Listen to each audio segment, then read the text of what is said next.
Hey there, this is It's Official with Janet Mbugua. I'm really excited about the conversation we're having today. Njeri is a global youth ambassador with Theirworld. I met her at a conference a few months ago. Yeah. And she'll tell us more about her passion points, but it's really around young children who are living with disability, right? Njeri, how are you? I'm fine. You've come from far, haven't you? I mean, have. Njeri isn't that far. It's not that far, but I think, people assume it's far. Yeah. But it's quite a journey. Okay. Yeah. You live there? Yes, I live and work in Njeri. So how often do you come to Nairobi? Let's say a month trip or 2 months. Okay. Yeah, I try not to be here too much, but a lot of my family is here. Why do you try not to be here too much? I don't know. Nairobi is just Nairobi is scary. Intense. Yeah, Nairobi it's is intense. We love Kenya. We love Nairobi. Yeah. We're going through it right now as a country. Yeah. But Njeri is nice, so I don't blame you for wanting to be in Njeri more. For a girl who is raised in the rural areas, and I'm used to greenery and peace. Nairobi is too many buildings. Yeah, concrete jungle. Yeah. Let's take it back to the beginning. Tell us about your own early years. What was that experience like, and then how did it inform this passion? All right. Yeah. So as Janet has said, my name is Njeri Muthoni, and I would say my early years were very filled with a lot of play, as every other girl who is raised in the rural areas. So it was a lot of play, a lot of time with family. Yeah. And I think my passion in education has been majorly informed by my family. I come from a family of teachers. My mom is a teacher, her siblings, a lot of them are teachers, and my grandparents are in the teaching field. Wow. So yeah, I knew from a very early age that education is very, very important. And that has carried me to become very passionate about the children in my community and the quality of education they receive. Yeah, and I'm very, very happy about being around people who are very passionate about education. Yeah, both in my own community and people like you that I get to meet who want to talk about kids. No, I love it. Thank you. Ever since I became a mom, I think I've been passionate for pretty much my life, but it changed when I had my sons. And then when I think about how fortunate they are that I've been able to give them access to early education, it breaks my heart for there's so many others that don't get that same opportunity. Yeah. So it's even made me more intentional about them. And then through the kind of work, Theirworld is doing and you're doing, you realize, okay, we need to make sure that so many more children have what a lot of families may take for granted. Yeah. How is it different, Njeri, for not just children, but children who have disability? Tell us about why that's also so important. Children have come to the world with different needs, and the environments that they come to might also inform what needs they have. And education is a basic right. And when kids come and they have different needs, say children with disabilities, for example, myself, I work with children who have developmental and intellectual disabilities in my community through volunteer work. That's not my day job, but it's my volunteer position. And the school I work with is Mbugua Special School. And we have beautiful children that come every day, and they might be different ages, and they're in the same class, but their needs are very different. So there's a kid who is a teenager, but they still can't do what probably your 4-year-old is able to do. So when they come to us, we have to teach them the very basic things like washing their hands, using the loo, and families might not have the resources that every family has, because for an ordinary family, it's assumed that a child will come to the world, receive abilities where they're able to very quickly grasp that this is how I should walk and this is how I should clean myself. But children who have other needs might not be able to meet these milestones. So in school, In special schools, those are the things we want to do.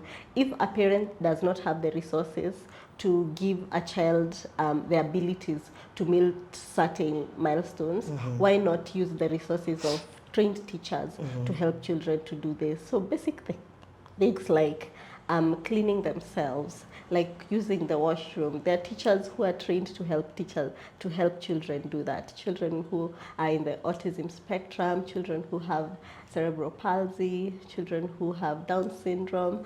So these are the kids I work with, and I'm so happy that I get to do that. Why is it so important that those early years make all the difference, that we make sure that when kids are really young, and maybe you can answer that by speaking to what you've seen, a child who has access to the early years education vis-a-vis one who doesn't. Why do you think it's important, and how have you seen that difference come to life? Early years education is very, very important because at the age of 0 to 5, that's when a child, their brain develops 90%. So millions of neural connections are happening then. And throughout their life, there's never going to be an opportunity for that to happen. So it's 0 to 5. And that's like, it's like a resource. It's like you have to do this now or never. So I think families and communities and resources should be put there so that children can receive the most resources, the most care, the most things when they are that age, when they need it the most. And when children receive a very good early education, it has shown that they are 50% more likely to finish high school, no matter the background they come from. So if a child received good early childhood education, no matter where they come from, no matter what they do with their lives, they are 50% more likely to finish school until high school. And that says also opportunities. Are they going to go to, example in Kenya, are they going to go to TVETs or universities, or just find their passion and go do other things? And also when you invest in a child in the early years, it shows that might almost always multiplies 17 times, up to 17 times later in life through economies. If we follow a child who was invested in very early, it shows later in life. And how does that affect us as families? It's more likely to make families grow out of poverty. It's likely to reduce inequalities, especially like things like children with disabilities. Right. We say in the disability space, a lot of times we say that education is an equalizer. Even me, in my early years, I knew I'm not very similar to the other children. And I knew probably if there are things that I'm not able to do for myself, if I get a very good education, if I get a good job and get paid, I'll be able to pay for the services that other people might not need. So education is an equalizer. I love how you've drawn all those, all of that, including what it means for later on in life. Do you think we're doing enough? Or rather, I feel like, and I could be wrong, because you've done this work for a long time. Yeah. I've also done a lot of work with children under 5 in terms of hand hygiene, hand washing, behavioral patterns. But do you think it's under prioritized, whether it's in the budget or whether it's people that just assume, like, oh, they're kids, let them just... Do you think it's under prioritized in a country like Kenya? Yes, I honestly think that we do not take early years education as seriously I don't as we think so should. either. Yeah, because just looking at how much are nursery school or kindergarten school teachers paid, how are they resourced? If you go to an ordinary primary school and you ask to see the kindergarten class, what are the resources you're seeing, and what do you think is appropriate for things like what would you like your sons to have had when they were younger, and you go to that public primary school, what is the difference? And we've seen the jumpiness about our nursery school teachers. Are they paid by the Ministry of Education? Are they paid by the county government? Are they Are they benefiting from pension? And there's all these things that are all over the place. It's like nobody wants to take the responsibility for nursery schools in our country, and it is very so heartbreaking, because children, and especially children who are under 5 or very young, they're the most vulnerable in our community. So I think the most resources in our government should be going there. Yeah. Because I read a quote a while ago, and it said, we do not inherit the world from our ancestors, we borrow it from our children. Oh my goodness. And we cannot mess it up for them. Yes. So we cannot mess up education for our kids, because we are borrowing these resources from them, and they can't come and find, oops, they messed us up. Yeah, and I think you've already spoken to those. Those, for me, are some of the barriers, because I was going to ask you a question about what barriers exist, and I think it's that deprioritization. I like how you've even spoken to the fact that even the teachers not really having that security, unless it's obviously private and unless there's an investment behind it. But I think generally across the board, there just needs to be a lot more budgeting and financing to go towards early years. Yeah. But I also think it starts with, do we prioritize it? I think a lot of people assume those years are just kids, it's baby play. Yeah. But again, I've seen the difference it makes when somebody is in playgroup at 2 years old, and how they're already learning everything from motor skills to thinking to engaging and interacting with others, and those who don't. Finally, Njeri, your message to others who want to stand up and speak out for children in the communities. The good thing about the people whom I might share age or whatever, I think we are very, very passionate. I think we have come into the world with a fire that's burning in us to see better for ourselves and the people who will come after us. And I think this can be, we can choose anything to do with that fire in our spirits. And I think there's something that everyone can do. So it doesn't matter what you choose to do, there's something you can do for the children in your community. That might be nutrition. Can you teach nutrition to the kids in your community? Like you, it can be hygiene. What you were doing, the campaign that you were doing a few years ago, that can be helping children stay alive after 5, just washing hands, using the washroom properly, vaccination. Can be a passion point for someone. Is it children in emergency situations? We have children in refugee camps, we have children who are in war zones and all that. These are things that we can shape and say that this is my passion area and I can do this for the kids in my community. I love that call to action. You can use your platform or skill set and give that back to kids in the community. I'm such a believer. I always tell people, do what you can where you are with what you have. Our kids really, really need that investment, even from a point of view of passion and love. Then beyond that, I really like how Njeri has said, is it nutrition? Is it sports? Is it hand hygiene? Is it body hygiene? Is it motor skills? Writing, reading? Because we don't have too many formal setups for early years in the country and indeed in many parts of the world. So what can you offer with what you have? I really like that. What question do you have for me, Njeri, about early years?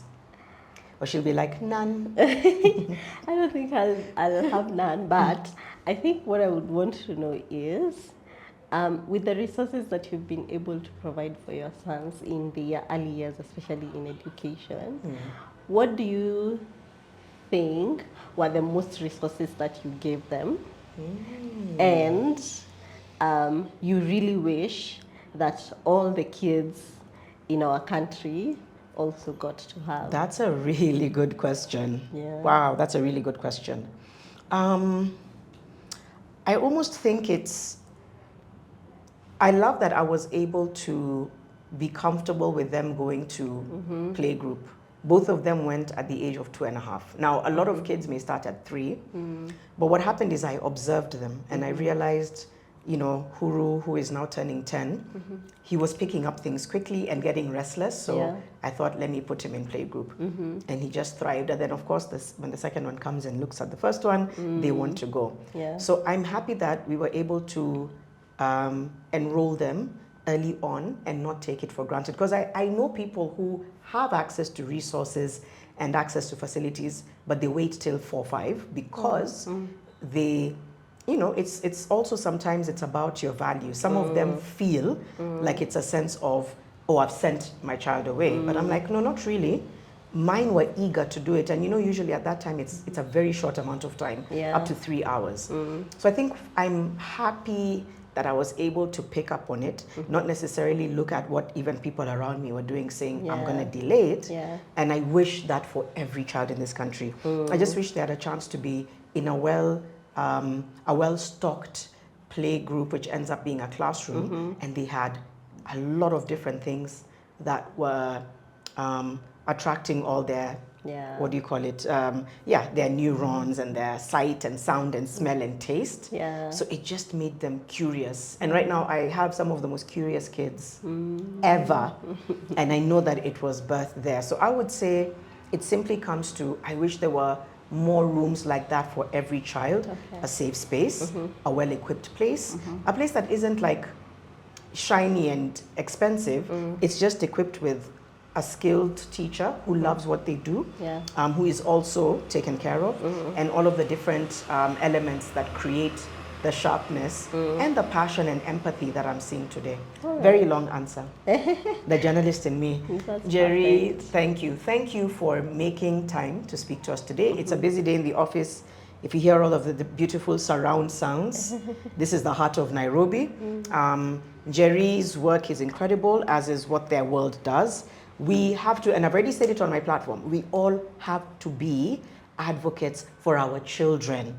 And our children means every child. Every child in this country, every child who's below 5, we have to be their advocate. So look around you. Who is a child under 5 who is in your community, your family, your home, your relatives, somebody who's within your vicinity, and what can you do for them? Right. Thank you. Thank you so much for having me. Anytime. It's official, Janet Mbugua. We'll be back with more conversations soon.